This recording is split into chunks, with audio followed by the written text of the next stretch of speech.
Today is our wedding day. Hindi ko alam mamaya kung anong mararamdaman ko. Pero alam kong masaya ako deep in my heart. Yun!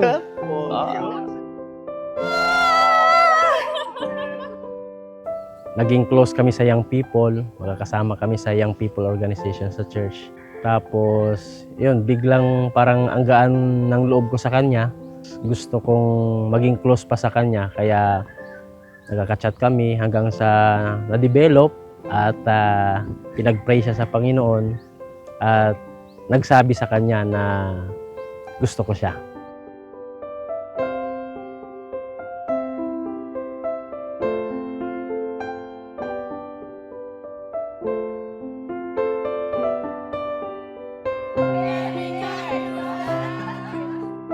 Si Paul, sobrang maalaga, sobrang responsable, sobrang mapagbigay.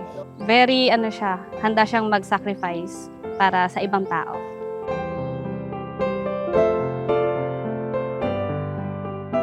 Si Micah, siya ay sobrang sweet, makulit. Pag kami lang dalawa, talagang wait lang. Napaka-loving, napaka-sweet niya.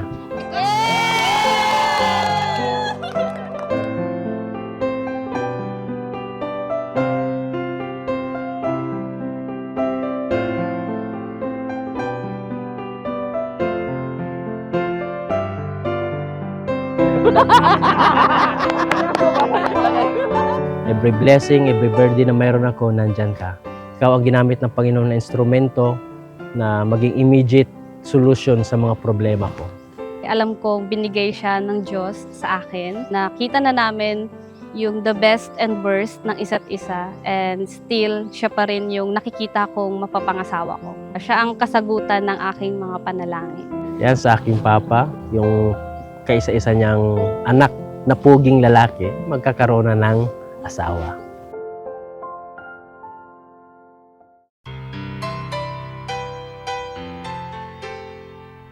Ngayon, nandito na tayo sa isa sa mga the best days of our lives.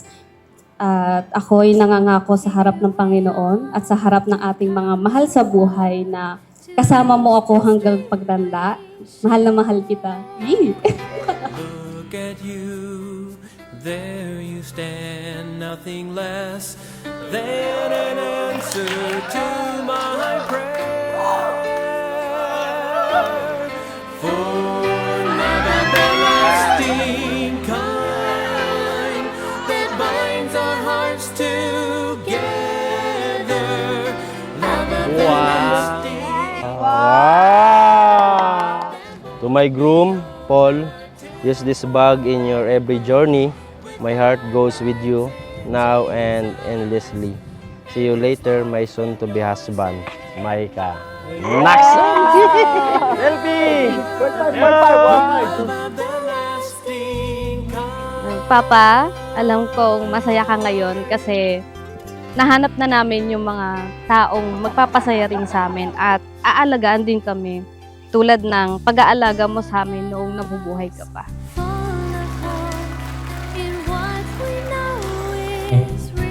Anong be? Pinapangako ko, nasasamahan kita sa buhay, sa paglalakbay ng ating buhay at sa paglilingkod sa Panginoon. I love you, babe. It's love of the lasting kind that binds our hearts together. In order for you to have a successful life, submit yourselves in the fear of God. That won't be over till To Micah, Be, I give you this bag as a token of my love, my loyalty, and my devotion to you. I love you. Your love, Paul. Wow! Thank you sa gift, Paul. See you later. Yeah! that binds our hearts together. Love of the lasting kind that won't be over till forever. With our lives in Jesus and His life in yours